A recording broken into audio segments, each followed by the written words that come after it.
Hey everybody, how's it going? Mike from the Focus Garage here, and in today's video we are going to be covering a road trip that I did on my 2021 Aprilia Tuono.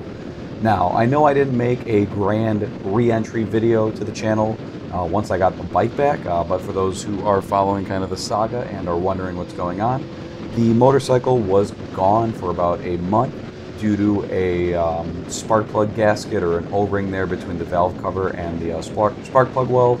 Bike was down for about a month. Dealer finally got the bike back to me after getting the parts in due to a parts shortage, and we're back and ready to rip. So a good buddy of mine who has a 2022 MT10 and myself decided to join another group who does a yearly motorcycle trip up to the southwest Wisconsin area, also known as the Driftless Wisconsin area. And in this video, that's going to be kind of the footage that you see here. They've been doing this trip for quite a long time. It's been over 20 years that they've been doing this now. And as you guys may have known, I did own an FC1 in the past, and I heard about this trip back then. I was never able to make the trip back then just due to kind of like scheduling constraints and things like that. But I knew I always wanted to make it, and this year I finally decided to make it a priority to make it happen.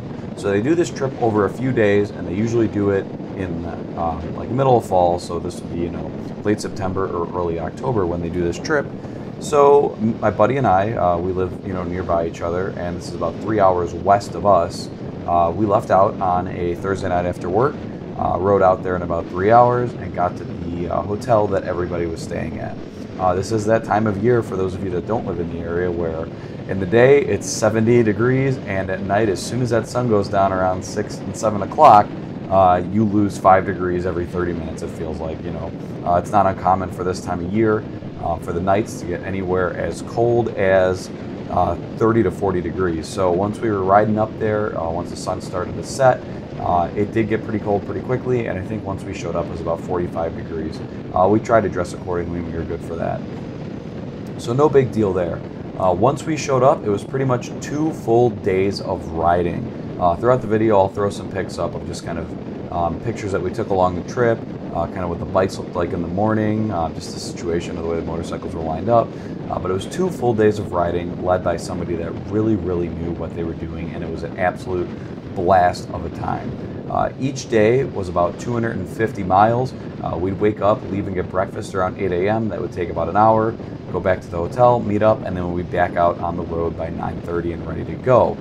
This group was 10 bikes in total, including my friend and myself, and it was everything from first gen and second gen FC1s. We had a 2013 Yamaha R1, an FJ09, and the MT10, and the Aprilia Tuono. And a ZX14 as well. So you can see here, it was just kind of a lead-follow type ride, like you're seeing in the video. We had the one guy up front leading, and we just kind of take turns as far as the formation that we've got behind him there. They do sometimes refer to this ride as a fall colors ride, meaning obviously, up here in the northern kind of states here, the colors do start to change with like the leaves and the trees and everything like that around late September, early October. Although you'll see in the video, everything is pretty shockingly green here. We really didn't have too much of fall colors in the way of happening here, which was nice because obviously the roads were more warm. It wasn't super cold or sketchy or anything like that, and you don't have to worry about cold, wet leaves on the ground. Some of the things that I loved about this trip and I loved about this ride is the fact that living where we live in the Chicagoland Northwest suburbs, if you want rides anything like this, typically people are going to Tennessee, North Carolina, Georgia, and that's a 8 to an 11-hour trip. These roads, I would say, are 7/10 to 8/10 as good as what you're going to be finding down there, but it's only 3 hours away, so you're going 1/3 the distance to 1/4 of the distance for roads that are almost as good. I'm going to really try to utilize this area in my rides next season, just because it's so close, and from what I gathered on these guys, from the guys on the trip, these roads, you can explore these for weeks and never hit the same road twice. I mean, all of these little county side roads, they're absolutely fantastic, and they're a blast. I know the video doesn't really do a lot of them justice because, one, I had issues with the GoPro not recording and recording, so a lot of what I got was some of the more boring riding. Not a huge deal, but again, plus the stabilization, you can't really see the lean. But trust me, take my word for it, these roads are amazing and you're able to keep a really nice pace. Speaking of pace, that's something that I really enjoyed about this ride. As far as riding with a new group of riders, aside from my friend, the rest of these people I've never ridden with, I've never met before, they kept a very, very good pace. At no point did I feel like this was a death run and we were going like top speed suicide and it was dangerous, but we were able to keep just a very nice, brisk pace through the corners, a safe distance away from one another, and we would wait up at every turn. So anytime that directions needed to be changed and we'd stop and we'd wait, we'd always wait, for everybody to catch up before proceeding on to the next route. And I loved that. It was a very, very understood concept that you are here to ride your own ride. There's no ego, there's no competition. Enjoy your motorcycle and enjoy the roads. And I think that's one of the things that I loved about this group and this ride, is that so many times on motorcycles, people try to make it an egotistical thing where, I'm the fastest or I lean the most or anything like that. And with this was just like, enjoy the roads, enjoy the scenery, enjoy your motorcycle. We'll wait for you at the end of it. And it was great.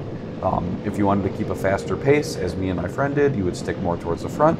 If you wanted to kind of, chill back and go, a little bit slower, the back of the pack was where you'd want to be.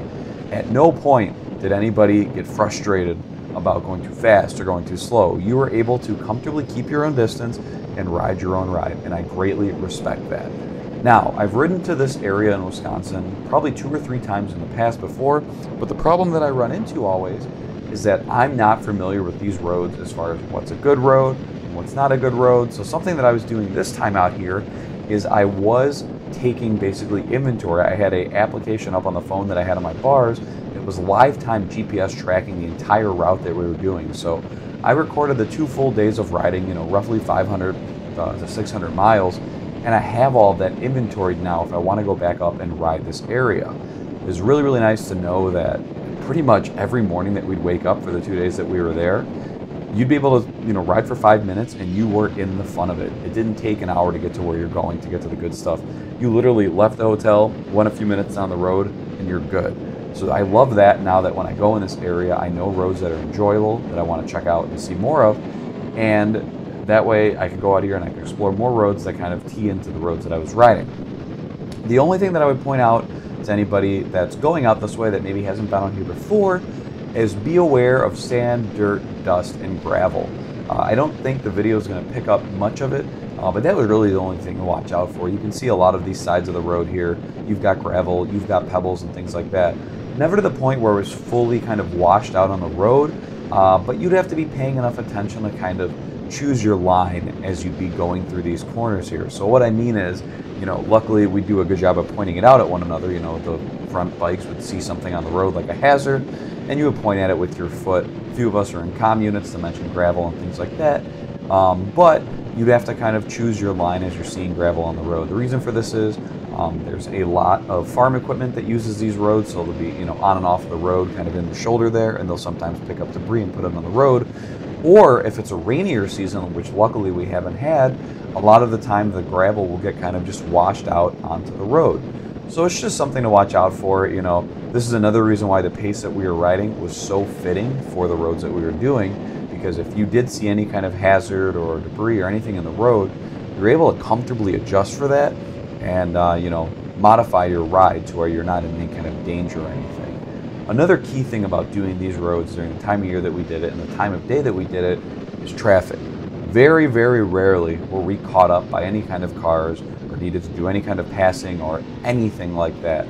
It was pretty much where we would get on a road, turn down a street or whatever, and we'd be able to ride until we turn onto the next street. The only time we'd really encounter any sort of traffic would be just on the main, county highway, county by roads here, like at the stop sign that we're turning onto in the video. And then you hop down a side street and you'd be good, minus maybe the occasional farm equipment here and there. So that's great too, You're out here, you're able to enjoy these roads without traffic or anything like that. Something else that we did that was pretty cool that aligned with this trip is, if you've never heard about it, you've got to check this out. It's called the Slimey Crud Run. And it's in Wisconsin, and they do it twice a year, once in the spring and once in the fall. And this year we were able to obviously align that this FZ1 trip did with the Slimey Crud Run. It's not something that they do coincidentally, it just kind of worked out like that. And for those that don't know, the Slimey Crud Run is a big motorcycle gathering that meets at a bar in Pine Bluff, Wisconsin. People gather there, and then they ride to another bar in Leland, Wisconsin that's about 45 miles or an hour away. Now, the cool thing about this, to me, is that it's a motorcycle-specific event in Wisconsin that is not a Harley-Davidson-focused event. This is filled with everything from old Euro bikes and Japanese bikes to cafe racers to everything in between. I think on average they said there's anywhere from 500 to 3,000 motorcycles, and a lot of what we saw this year looked like every bit of that. I'll throw some pictures up now just so you can kind of see what we were looking at and what we saw, but due to the weather and due to it being a nicer day, we saw so many cool things here. I've never seen so many Buells in my life. I guess they all ended up in Wisconsin, but there was also just crazy old Ducatis and old Hondas, stuff that's in mint brand new shape even though it's 50, 60 years old, and stuff that's kind of ratty or just stuff that's like extremely custom. I had a blast going out there and seeing that Slimey Crud Run as well, and if you've never done that or if you've ever heard of that, check it out. They've got a website if you're looking for a little bit more information, so I'll go ahead and put that in the description down below for you. But that was a blast as well. So basically, we had left the hotel that we were staying at from this 2-day ride, on Sunday morning, and the bar that everybody meets at was on the way home. So we stopped there, checked that out. We didn't ride to the second location, but we checked out the bikes, and then we went home. That's going to wrap it up for this one. If you have any thoughts, drop them in the comments. I'll catch you guys in the next video.